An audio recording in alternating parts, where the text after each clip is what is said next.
only by having these hearings where we'll be able to justify to our people now and where history can look back and say, tama pala na binigay nyo yung franchise in 25 years. Or mali pala, dapat pala hindi nyo binigyan. O tama pala na hindi nyo binigyan. Or maybe some amendments to it, depending on what we find out during the hearings. I was the one who filed the application for a temporary restraining order and spoke against ABS-CBN during those crucial moments before the 2016 elections. I have not wavered that the network has to be held accountable. But true accountability can only flow from fair and thorough hearings. Di po tayo pwede mag-road rage dito. Kahit mali po yung kotse na nag-cut sa'yo, pag hinabol mo, kinat mo rin, nilabasan mo ng barel, ginulpi mo, mali ka pa rin. Di ba? May traffic enforcer at meron pong paraan ang traffic enforcer na interviewin to get due process from all of them. So allow our majority leader, allow the House leadership na mag-traffic kung anong mas mahalaga sa panahon na ito. But again, without any injustice to anyone. Lastly, to the management and employees of ABS-CBN, alam po namin na sa panahon ng COVID, marami po ang umaasa sa balita ng ABS-CBN. At kahit naman may iba pang stasyon, may mga bahagi pa rin ng Pilipinas na inaabot lang ng isang network ng ABS-CBN. Wala naman siguradong makakatanggi na tumutulong ang ABS-CBN sa efforts ng local at national government. Kabilang sa DOH, IATF, DILG at iba pang ahensya ng gobyerno at local government units, tumutulong ang ABS-CBN upang maibsan ang epekto ng COVID-19. That goes the same with the other calamities. Nandito po si Majority Leader Martin Romualdez. Ted Filon is in the building. ABS-CBN was there during Yolanda and helped rebuild. We also know that ABS-CBN was there when yung lugar po ni DS Rani Abu, ang lugar po ng ating mga kababayan Batanggenyo, was ravaged by the explosion of Taal. So, hindi po namin tinatanggal yan sa network nyo. Hindi lang sa panahon ito, kundi sa iba pang mga sakuna at trahedya ng mga nagdaang taon. Nandun po kayo. Ngunit sa kabila ng lahat ng ito, kailangan pa ding sagutin ang mga katanungan ng mga tao. Ang konstitusyon sinasabi na kailangan ng renewal ng franchise. And this is the time to ask the questions.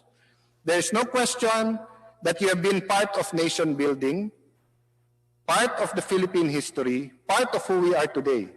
But as you yourself have said through your officers, you are not perfect. You are not a perfect network. And I agree. Why do I agree? Wala naman pong perfecto talaga, Diyos lang. No one is perfect. And that is why we need these hearings. If it is done properly, we will emerge stronger and unified, having laid to rest one of the most politically charged issues of our time. But to do this, we need everyone's cooperation, understanding, and open-mindedness. You know, the most politically charged issue during the time of creation and paradise was Adam and Eve partaking of the forbidden fruit. Di po ba? Kung meron media po noon, yun po ang headline. Eva, kinaan yung mansanas, binigay kay Adan. Di ba? Hindi ko alam paano i-feature yung ahas doon. But what did the Lord do, who is all-knowing? Sinabi ba niya, I condemn you? Sinabi ba sa inyo, mali, etc.? Hindi ba nagtanong muna siya, Adam and Eve, what did you do? Why are you hiding? Why are you ashamed? So is it too much to ask that you give Congress the opportunity to do the same? To ask all sides. Ano ba ang tamang ginawa ng ABS? Why should we give them another 25 years? Ano naman ang mali nila na dapat tanggalin natin sa kanila? Paano naman empleyado nila? Paano ang investments nila over the last 25 years? Totoo bang nakialam sa eleksyon o hindi? Importante ang freedom of press. Pero hindi ba importante din na ang eleksyon natin is free and fair? Na kahit sinong Pilipino, may pera man o wala, may equal chance. Pero if you only have 2 giant networks in our country and 95% of our people watch your news, and you can sway who you want them to vote for by just using one network, isn't that as much a threat to democracy as damaging the freedom of the press or freedom of speech?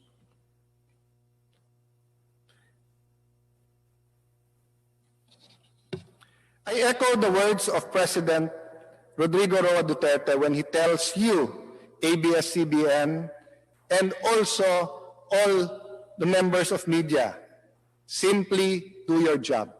Do not fear, do your job. Call out injustice and corruption whenever you see it. Protect the weak from the powerful and give voice to the voiceless. This is your mandate. Kahit dito sa Kongreso, kung anong mali ang gagawin dito, i-report nyo. To speak truth freely and fearlessly to power.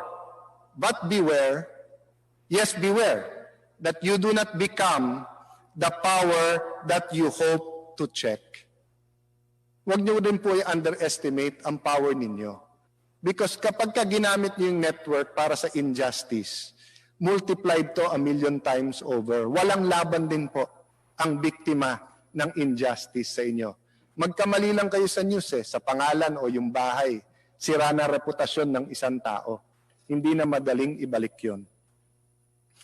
Some of your reporters, and let me emphasize again, some reporters or in the newsroom of ABS-CBN repeatedly say, di ba sabi mo, ikaw mismo ang mag-on ng transmitter kung sa pilitan isasara ang istasyon.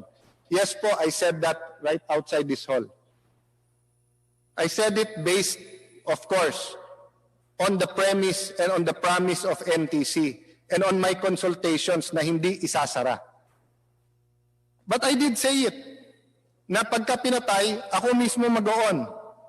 Pero ang sagot ko sa hamon nyo, hindi ba voluntarily pinatay nyo yung transmitter nyo?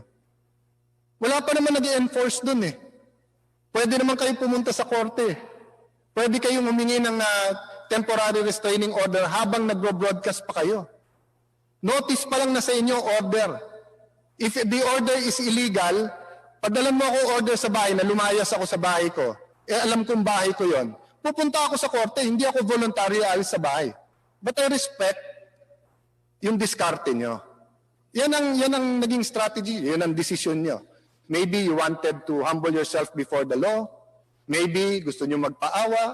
Hindi ko alam. But I respect your decision. But kayo sa ilan lang naman, na paulit-ulit play, sinasabi, sabi mo, i-on mo Paano ko i-on kayo nagpatay? Pero ngayon, sa araw na to, para wala na tayong pagtalunan, para matapos na yung usapan, we will begin the process of turning on your transmitter by giving you a franchise until October 31, 2020. And we will not pass the buck. We will have the hearing, tatapusin namin to, at tao ang mag-judge kung dapat kayo bigyan o hindi ng prangkisa.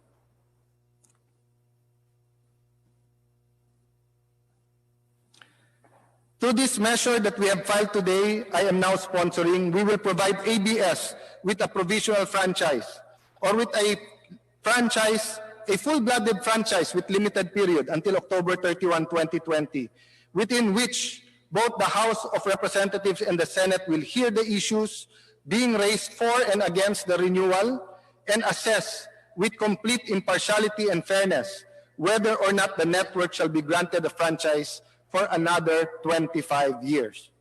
We cannot, in good conscience, sweep the accusation under the rug and proceed as if nothing happened. As we have always promised, these hearings will be fair, impartial, and above all, thorough. Again, mga kababayan, ang issue po ng Kongreso, timing lang po at fairness. Timing po. I was not willing to sacrifice the budget, the relief sa Taal, the relief that was going on sa tinamaan po ng mga lindol sa Mindanao. I was not willing to sacrifice po yung much needed taxes na it ends up we needed it much more than we thought before because of this COVID-19, no? So timing and also fairness, di ba? Hindi naman pwede pong i-grant o wag i-grant nang hindi natin pinapakinggan lahat. Whatever the outcome of these hearings will be, there will be reforms. There must be not just a new, but a better normal. Not only for ABS-CBN, but for the entire media industry. And not only for the media, but for us public servants. Kahit po dito tayo sa Kongreso, there has to be reforms. Crisis brings out the best and worst in people. But as Filipinos, I ask each one of you, can't we talk about what we believe in without bringing others down? Kailangan ba natin mag-insultuhan? Kailangan ba natin mag-alaskahan? Kailangan ba natin tawagin ang ibang tao na tanga o bobo? Can't we lift each other up with and in our debates? At this time of great peril, when the whole world is on the brink, it is really too much to ask that we hold off on the discussion of this issue and issues that are divisive, at least until we're able to take care of each other. So let me make it clear. Baka sabihin ng iba, pagkatapos mong sabihin XYZ about many people, sabihin mo, let's lift each other up. No, I recognize that every time we're put in a situation that very divisive ang ating issue, let's talk today about death penalty. Hindi tayo magiging divided. Let's talk today about divorce. Let's talk about abortion.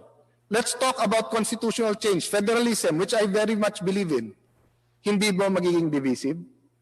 So ang sinasabi ko po, iwasan po natin ang pwedeng iwasan na divisive so we can take care of each other para hindi mapusok ang ating kalooban, para naman po, okay lang sana alaskahan eh. Let's make each other laugh. Di ba? Pero yung mag-insultuhan po tayo, panoorin niyo po ang ibang bansa. US, Spain, Italy, China, sa nangyayari. Hindi ba bawat galaw nila, pati politika nila? Look at the US, for example, and this is my personal opinion. And I have great respect for the American system. But right before COVID, nag-impeachment sila. So imagine that time na imbis na nag-impeachment, nag-uusap sila, Republican at Democrats, Presidente at Congress, how to deal with COVID. They'd be in a much better place. So I don't want to look back in history and say, you know what, dahil popular sa ganito, binigay na lang namin yung 25 years. Or I don't want to say, because sila naman talaga may kasalanan, wag na natin ibigay. And then we look back in history and say, this could have been the time that we got united. Because even EDSA 1, 2, even if you include EDSA 3, there was people power, but we were not united. It's more that there was a majority opinion over a minority opinion. Can we not now come up with a consensus? A consensus so that we can move in leaps and bounds and take care of our people. Some say that politics is the art of getting and doing what is popular. Some say it is the science of avoiding what is difficult. The 18th Congress says to our people today that politics is the commitment to doing what is right. And definitely now more than ever, we have to do what is right for our people, for our nation. God bless Congress. God bless the Philippines. Salamat sa ating mga colleagues.